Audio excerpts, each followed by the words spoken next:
lot of other people in Minnesota, as witnessed by this crowd. Thank you all for coming. Thank you for supporting this really good man. I want to thank Gene for his kind comments, and Pat, thank you very much. I want to thank members of the United States Congressional Delegation who are here tonight. Gil Gutnick, Mark Kennedy, and Jim Ramstad, three fine members of the House of Representatives.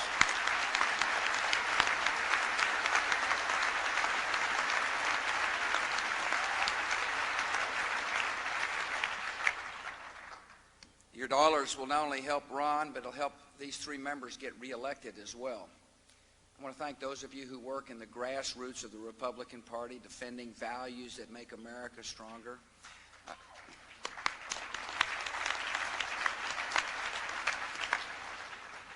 And I want to thank my fellow Americans for your support and your kind prayers. I really want to thank Laurie Coleman as well. She is obviously going to be a strong asset in the Coleman campaign. And like Norm, I married above myself, too.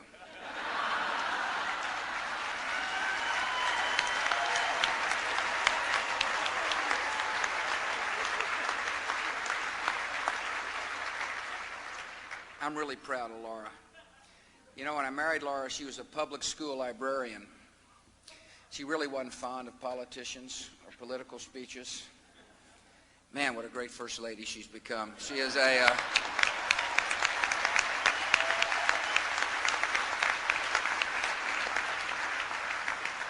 she's a fabulous wife, a great mother of our 20-year-old twin daughters, and has been such a calm and positive influence on Americans all across our country.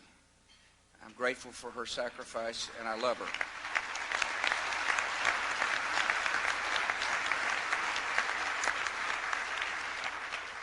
I'm really impressed by Norm.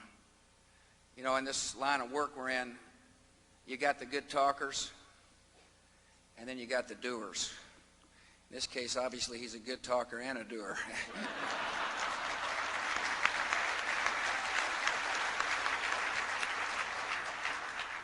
He's an independent thinker, and that's important for the state of Minnesota. But he's a person who tries to figure out how to get things done, and he has done so in St. Paul, Minnesota. He's a man of accomplishment. He knows what it takes to succeed. He's a proven leader. He's a practical guy that focuses on results. And that's the kind of United States Senator you need in the state of Minnesota.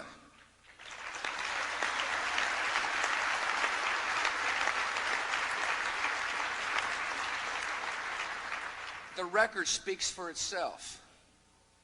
It's a record of accomplishment. It's a record that understands the role of the private sector in the revitalization of community. But what I love is Norm's passion for education. I love a person who understands that the power of education can make America a much more hopeful place. I appreciate a man who stands tall for making sure every child is educated and no child is left behind. I hope the people of Minnesota,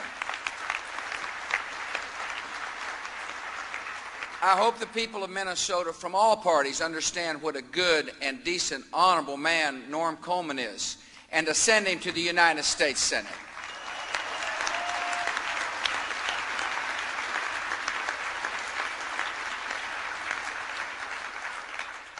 We've got some big things ahead of us in this nation.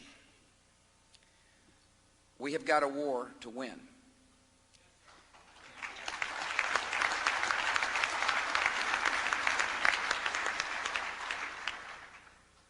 My biggest job, the most important job I have, is to defend this nation and our people. And defend this nation and our people is exactly what I intend to do.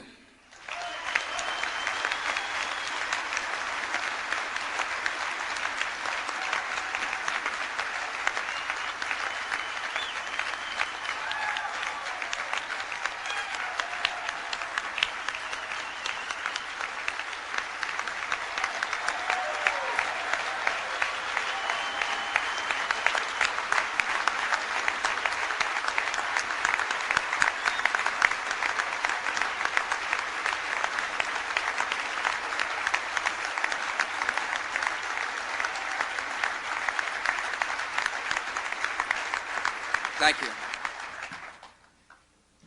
The enemy really misunderstood America. When they attacked us, they must have thought we were soft, that we were so materialistic that we wouldn't understand sacrifice and duty and honor. They thought we would blink, and they made a huge mistake. I made it clear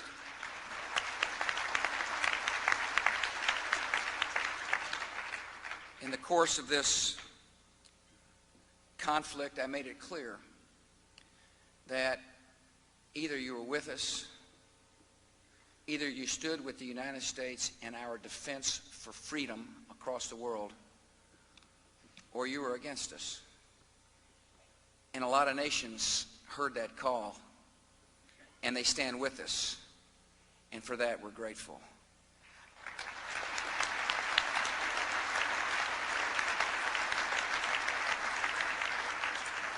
I also made it clear that if you harbor a terrorist, if you try to hide a terrorist, if you feed a terrorist, you're just as guilty as those who murdered thousands of innocent lives, and you will be held accountable too.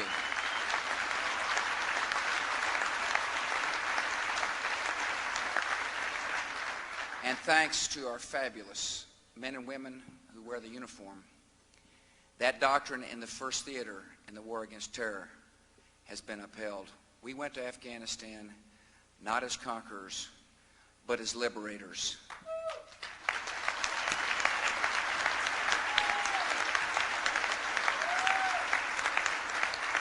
Not only did we uphold the doctrine of harboring a terrorist, we freed women and children from the clutches of one of the most barbaric regimes history has ever seen. I can't tell you how proud I am of the U.S. military.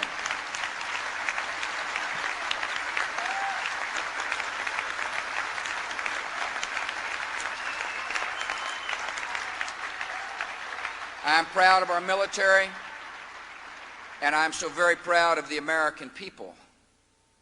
The American people are patient and calm in the face of danger. The American people understand that history has called this nation into action. The American people understand that the struggle we face is going to be long and arduous. But a united nation has sent a loud message to the rest of the world. We will defend freedom. We will defend the values we hold dear, no matter what the price. I have submitted a budget to the United States Congress that has got the largest increase in defense spending in a generation for this reason. Anytime the United States sends our men and women who wear our uniform into harm's way, they must have the best equipment, the best training, and another pay raise. And I ask the Congress to pass that budget.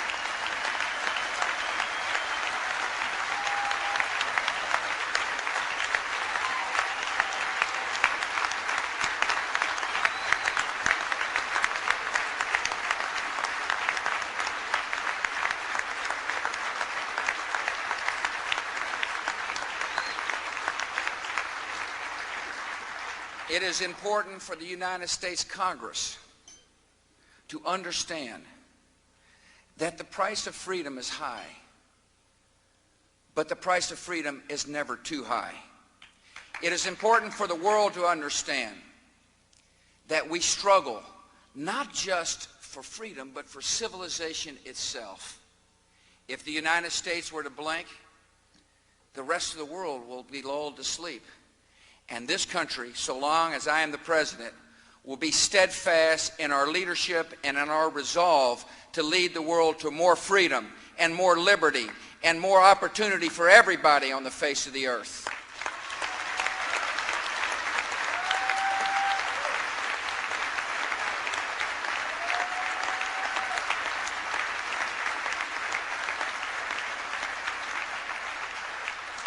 Every morning I wake up and read what they call a threat assessment. I get to walk into the grand Oval Office. Such a fabulous office, by the way. It's such an honor to be working in that shrine. I'm an early morning kind of guy. I get there generally around 7 o'clock. Spot the dog goes with me. Spot was born in the White House when Mother and Dad were there, so she's quite comfortable with the surroundings. Barney, the one-year-old Scottish Terrier, does not get to go. Just got a brand new rug in the Oval Office. But I sat at this grand desk where the Roosevelts have sat and other presidents, and I read threats to the United States of America. I realize that there is a barbaric enemy that hates what we stand for, hates our freedoms, hates our openness. People who cannot stand the fact that we're able to worship freely in America, they're able to express our opinions in America, that America is a place where we have spirited elections, but we're sound and solid democracy. I recognize that I got to do everything I can to make sure that we respond to these threats. And so we put together a homeland defense strategy that coordinates activities with the federal law enforcement level, the state law enforcement level, and the local law enforcement level. We're running down every hint, every threat, every possible threat. I can't tell you how proud I am of the FBI and the men and women who wear the uniform of the police in Minnesota and all around the country. These folks are working overtime to secure America. We've got a plan.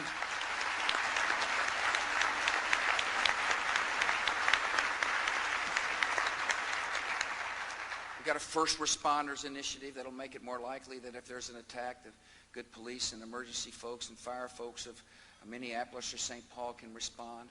We've got a bioterrorism initiative that, after it's all said and done, may end up actually providing incentive to be able to provide an impetus to find cures for diseases that will plague us. We've got a better border security initiative going on. We're going to do a better job of understanding who's coming into our country and who's leaving their country and why they're here in the first place. We're buttoning up America.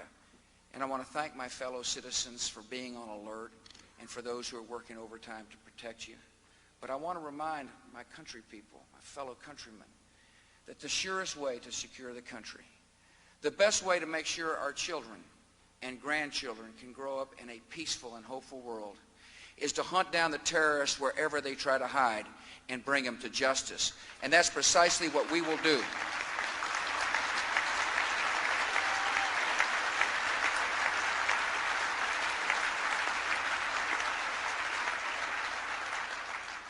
So obviously the news has shown that we're still active in Afghanistan. We have found a significant al-Qaeda group of killers, and the Afghans, along with our special forces, along with other coalition members, are hunting them down. America must realize this is a dangerous phase of this war. And we lost life today. And I know all of us mourn for the family members who have lost their life. But I can assure them that the cause is just. Defending freedom and defending the homeland is a noble and just cause, and I hope they're as proud of them as I am.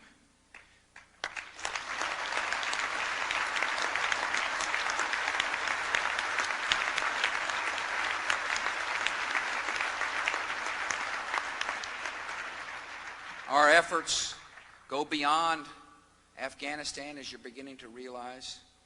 We'll team up with any friendly government that's interested in bringing al-Qaeda and terrorists to justice. We've arrested over 1,000 people outside the Afghan theater and bringing them to justice. But I also laid down another dictum, and it's this. In order for our children to be free, we must never allow transparent dictators, non-transparent dictators, to develop weapons of mass destruction, thereby enabling them to mate up with terrorist organizations. We will not allow the world's worst regimes to develop the world's worst weapons and hold America and our friends and our allies hostage.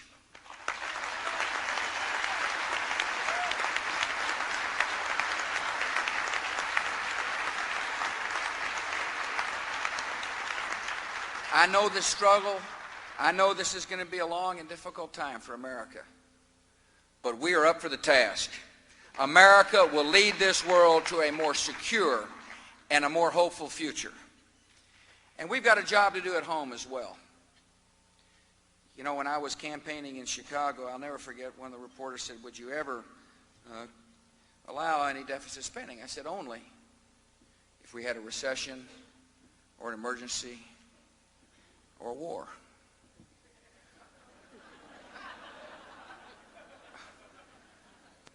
Thankfully, the nation is resolved to fight the war.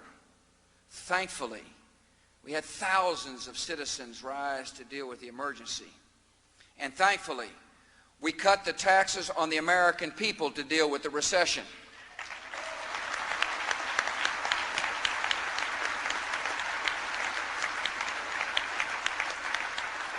The best thing we did to deal with the recession is to allow people to keep more of their own money so they can spend it and provide more demand and therefore the corresponding supply. The best way to deal with a recession is to trust the American people with their own money.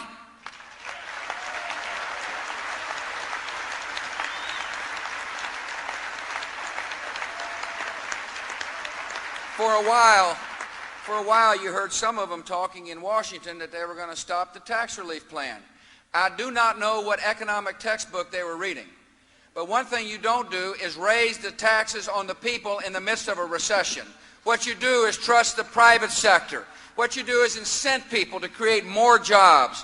What you do is understand the best economic recovery plan has got one word, and that is jobs. How do we create jobs for the working people in the United States of America?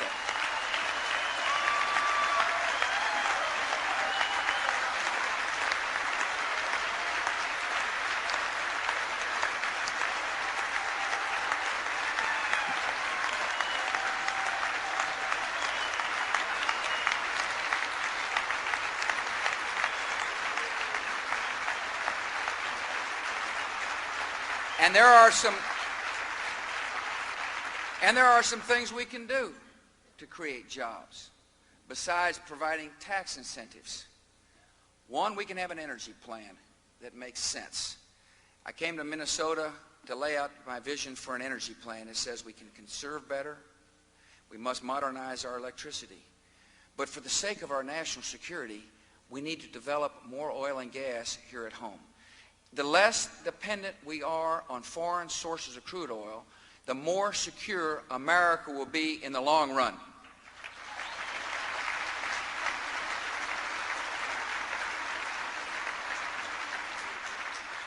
And we got to get a good farm bill out. One that does not encourage overproduction. One that recognizes, however, that our farmers hurt, that there needs to be a reasonable safety net, and one that recognizes this fact: Minnesota's farmers, along with the rest of the farmers in America, are the best at what they do in the world. And if you're the best at what you do in the world, we ought to open up more markets for you to sell into the world. And we must understand the power of value-added processing. When I campaigned for president, I said I supported ethanol. And as President of the United States, I support ethanol as a way to reduce our dependency on foreign sources of crude oil and as a way to clean the air in the United States of America.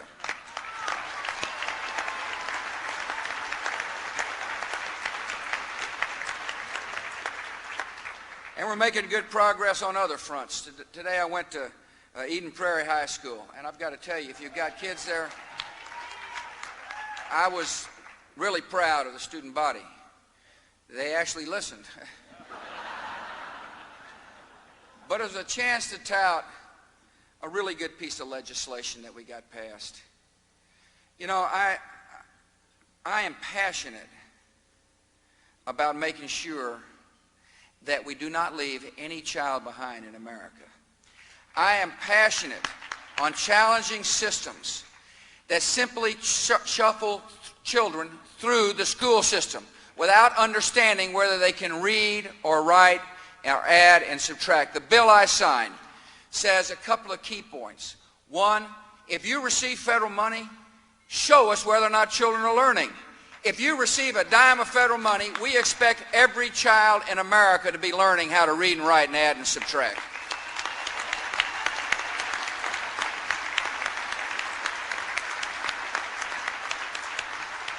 Lest you think I forgot where I came from, however, I understand all wisdom does not exist in Washington, D.C. That the people who know best how to run the school systems are the local folks, that we got to pass power out of Washington, D.C. to provide maximum flexibility to local districts, local schools, the states. Listen, the more flexibility there is at the local level, the more likely it is every single child in America will learn. This is a great piece of legislation, and it took both Republicans and Democrats to get it passed. I don't know if you remember, but right after I signed that bill, I had the honor of traveling the country with 2 Democrat sponsors and 2 Republican sponsors. It probably shocked you. I know it shocked the folks in Crawford, Texas, that I actually said kind things about Ted Kennedy. But he got it out of the United States Senate. He made it happen. This good piece of legislation would not have happened without the work of both Republicans and Democrats. It shows what is possible when we put our political differences aside and focus on the children in America.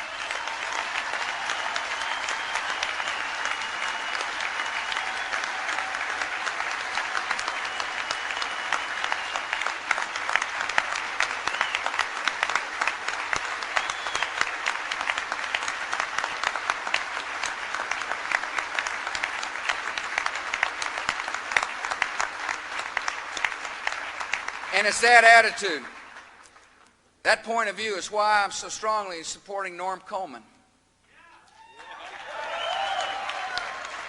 That's what we need in Washington. We need people who go up there not to represent, a narrow interest, but to work to change the tone of Washington, D.C., to make Washington the kind of place where people look at it and say, I'm proud of my government.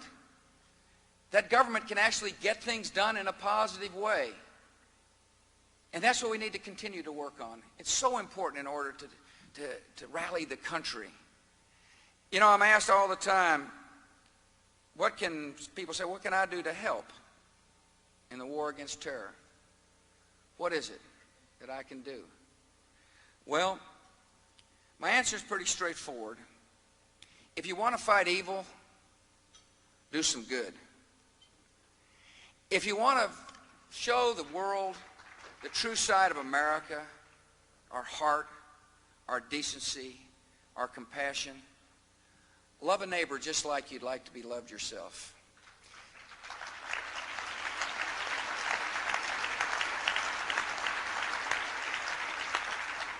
Mentor a child. Find a child who wonders whether or not America is meant for them, and put your arm around that child and say, I love you. That's how you can fight evil. Walk into the house of a shut-in and say, neighbor, what can I do to help you? Support your teachers. Get involved in a faith-based program, understanding that faith can change people's hearts, and by changing people's hearts, we can change their lives.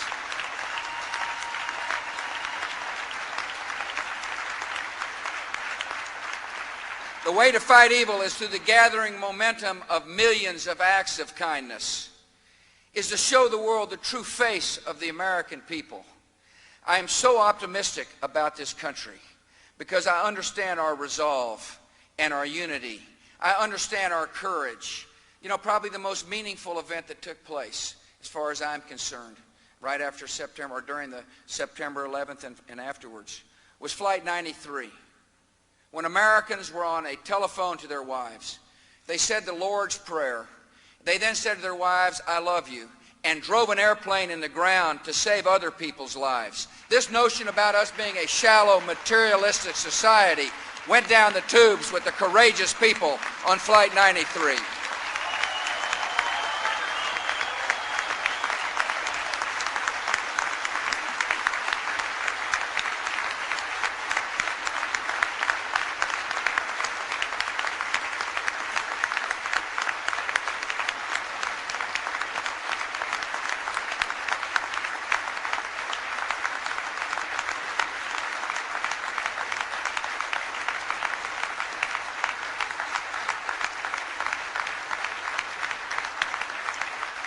It is out. It leads me to believe that out of these acts of incredible evil will come some great good. If we remain strong, the world will be more peaceful. And here at home, I think we have an opportunity to help change a culture. One that has said, if it feels good, go ahead and do it. And if you've got a problem, blame somebody else. I see a different culture, one in which we understand we're all responsible for the actions we take in life, that we're responsible.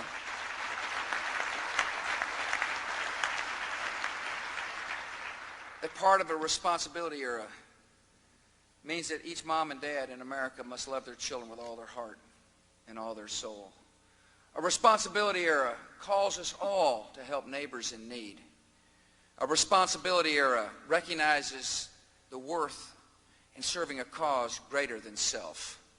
A responsibility era understands that sacrifice for the good of your fellow human beings is worth it. Listen, this is a fabulous nation. It's a fabulous nation not because of our government. It is a fabulous nation because of the hearts and souls of the American people. And it is such a huge honor to be the President of the United States of such a great land. Thank you.